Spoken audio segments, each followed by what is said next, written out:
ये आकाशवाणी रायपुर है। छत्तीसगढ़ी समाचार बुलेटिन के संग रामेश्वरी बघेल के जय जोहार। अब सुनो आज के प्रमुख समाचार। मुख्यमंत्री भूपेश बघेल नगर पालिका महासमुंद ला नगर निगम और ग्राम पंचायत भोरिंग ला नगर पंचायत के दर्जा देके करीन घोषणा। कांग्रेस के राष्ट्रीय अध्यक्ष मल्लिकार्जुन खड़गे कांग्रेस कार्य समिति के घोषणा कर दे हैं। छत्तीसगढ़ ले गृह मंत्री ताम्रध्वज साहू ला करेगी शामिल। और पूर्व प्रधानमंत्री राजीव गांधी के जयंती के मौका में प्रधानमंत्री नरेंद्र मोदी देन श्रद्धांजलि। एती छत्तीसगढ़ में घलो मुख्यमंत्री भूपेश बघेल और विधानसभा अध्यक्ष डॉक्टर चरणदास महंत राजीव गांधी ला करीन नमन। अब समाचार विस्तार ले। मुख्यमंत्री भूपेश बघेल नगर पालिका महासमुंद ला नगर निगम बनाए के और ग्राम पंचायत भोरिंग ला नगर पंचायत के दर्जा दे के घोषणा करीन है। एकर अलावा श्री बघेल महासमुंद में कंपोजिट बिल्डिंग निर्माण ला अवैया बछर के बजट में शामिल करे के ऐलान करीन है। मुख्यमंत्री आज महासमुंद में आयोजित कार्यक्रम में शामिल हुई। ये मौका में ओमन प्रदेश के 24,52,000 किसान मन के बैंक खाता में राजीव गांधी किसान न्याय योजना के दूसरा किस्त 1,894 करोड़ रूपया के राशि ऑनलाइन अंतरित करीन।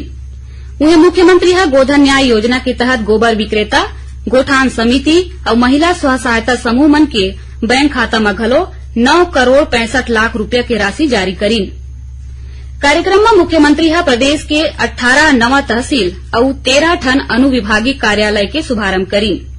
इमन ला मिला के प्रदेश में अब 250 तहसील और 122 अनुविभाग हो जाही। ये मौका में मुख्यमंत्री महासमुंद जिला बर 655 करोड़ रूपया के लागत के कतकोन विकास कार्य के लोकार्पण और भूमि पूजन करीन। संगे संग उमन महासमुंद में मेडिकल कॉलेज भवन निर्माण के आधारशिला घलो राखीन। कार्यक्रम में संबोधित करत मुख्यमंत्री कहीन कि राज्य सरकार की योजना मन के लाभ जनता ला मिलत है। छत्तीसगढ़ में पाछू 5 बछर में 40 लाख लोगन गरीबी ले बाहर आ चुके हैं। एमा कबीरधाम, सरगुजा और दंतेवाड़ा के 23 ले 25% लोगन शामिल हैं।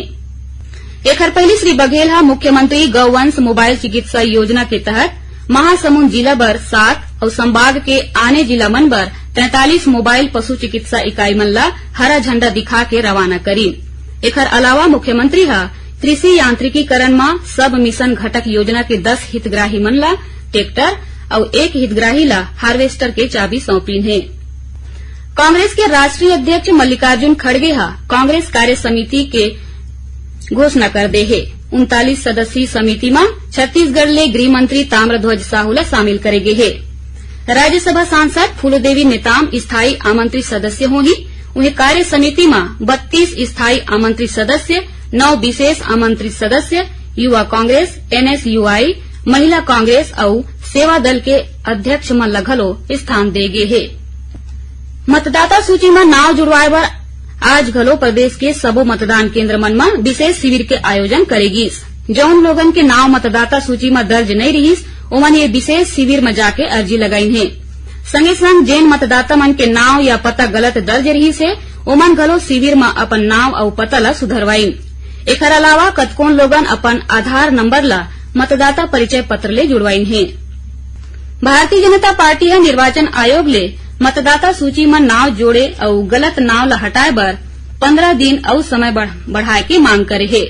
रायपुर सांसद सुनील सोनी आज रायपुर में मीडिया ले चर्चा करत मुख्य निर्वाचन पदाधिकारी छत्तीसगढ़ ऊपर आरोप लगाई है। उमन कहीन कि भारत निर्वाचन आयोग के डहर ले दे गए आदेश के पालन नहीं करे जावत है। छत्तीसगढ़ में मतदाता सूची में नाव जोड़वाए बर बूथ लेवल अधिकारी कतकोन जगह हड़ताल में है।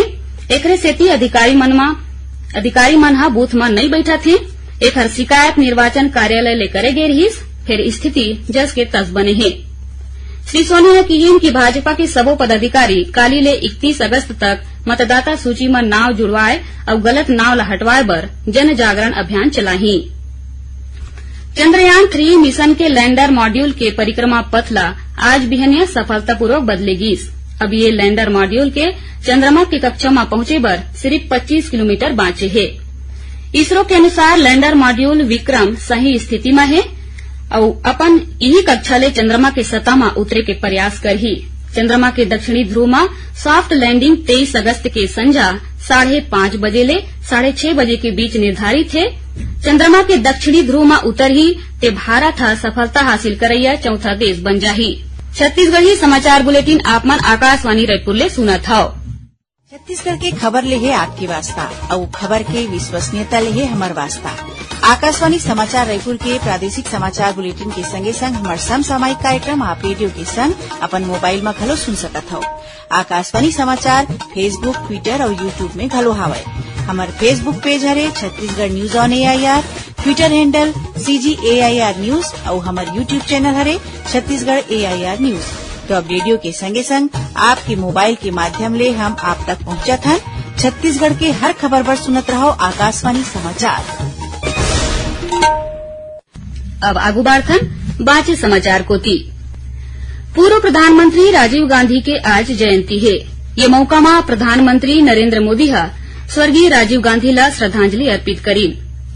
वे कांग्रेस के राष्ट्रीय अध्यक्ष मल्लिकार्जुन खड़गे, सोनिया गांधी और प्रियंका गांधी खलो राजीव गांधी के समाधि स्थल वीर भूमि में जाके नमन करीन। एती छत्तीसगढ़ में राजीव गांधी के जयंती ला सद्भावना दिवस के रूप में मनाए जावत है।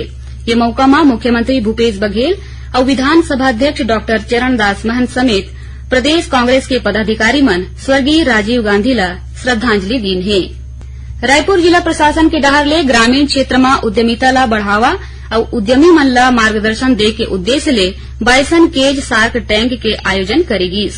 ठाकुर प्यारेलाल राज्य पंचायत और ग्रामीण विकास संस्थान निमोरा में आयोजित कार्यक्रम में जिला प्रशासन और हेड स्टार्ट फाउंडेशन के बीच MOU होई से।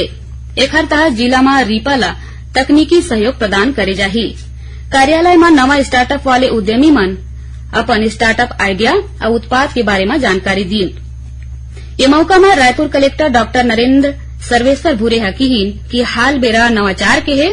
छत्तीसगढ़ के युवा मन घलो अपन नवा सोच विचार ले स्टार्टअप तैयार करें और संगे संग दूसरा वर्ग घलो रोजगार के मौका सिरजाएं।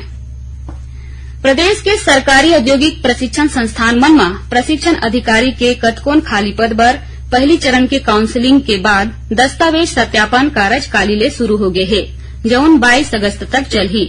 सत्यापन बार अभ्यर्थी मन ला SMS के जरिए ले सूचना भेजे गए है।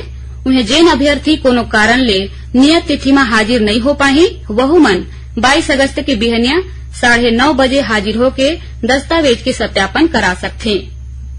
रेडियो श्रोता दिवस के मौका में आज old listeners group of Chhattisgarh zone के डहर ले रायपुर सिविल लाइन स्थित वृंदावन हॉल में विशेष कार्यक्रम के आयोजन करेगी। कार्यक्रम के मुख्य अतिथि आकाशवाणी केंद्र के सहायक निदेशक लखनलाल भौर्य रहीन है। कार्यक्रम की अध्यक्षता पूर्व जिला पंचायत अध्यक्ष अशोक बजाज करीन। वे कार्यक्रम के आयोजनकर्ता मोहनलाल देवांगन और झावेन्द्र कुमार ध्रुव रहीन है। कार्यक्रम में श्रोता और कलाकार मन ला प्रशस्ति पत्र और स्मृति चिन्ह दे के सम्मानित करेगी। संगे संग रेडियो कार्यक्रम में रूचि रखैया श्रोता मन ला रेडियो सेट घलो प्रदान करेगी। और अब थोरकुन समाचार सार में अखिल भारतीय कांग्रेस कमेटी के अध्यक्ष मल्लिकार्जुन खड़गे अवैया 8 सितंबर के राजनांदगांव में आयोजित किसान सम्मेलन में शामिल होही। छत्तीसगढ़ स्वास्थ्य फेडरेशन हा अपन 5 सूत्री मांग ल लेके काली ले अनिश्चितकालीन हड़ताल में जाके चेतावनी दे है। दुर्ग जिला के पाटन थाना क्षेत्र के भरल चौक के तीर 4 पहिया वाहन के टक्कर ले एक जन युवक के मौत हो गए। मुख्यमंत्री भूपेश बघेल हा घटना ऊपर दुख जतावत मृतक के परिजन ला 4 लाख रुपया आर्थिक मदद दे के घोषणा करीन है। और राजनांदगांव जिला के डोंगरगढ़ पुलिस पूरी अहमदाबाद एक्सप्रेस में गांजा तस्करी के आरोप में 2 जन आरोपी मन ला गिरफ्तार करे है। उखर मन ले 11 किलो गांजा घरो जब्त करेगी से। और आखिर में प्रमुख समाचार एक गांव फेर। मुख्यमंत्री भूपेश बघेल हा नगर पालिका महासमुंद ला नगर निगम और ग्राम पंचायत भोरिंग ला नगर पंचायत के दर्जा दे के करीन घोषणा। कांग्रेस के राष्ट्रीय अध्यक्ष मल्लिकार्जुन खड़गे कांग्रेस कार्य समिति के घोषणा कर दे हैं। छत्तीसगढ़ ले गृह मंत्री ताम्रध्वज साहू ला करेगी शामिल। और पूर्व प्रधानमंत्री राजीव गांधी के जयंती के मौका में प्रधानमंत्री नरेंद्र मोदी हा देन श्रद्धांजलि। एती छत्तीसगढ़ में घलो मुख्यमंत्री भूपेश बघेल और विधानसभा अध्यक्ष डॉक्टर चरणदास महंत राजीव गांधी ला करीन नमन। तो एकरे संग छत्तीसगढ़ी समाचार बुलेटिन इहे सिरावत है। जय जोहार।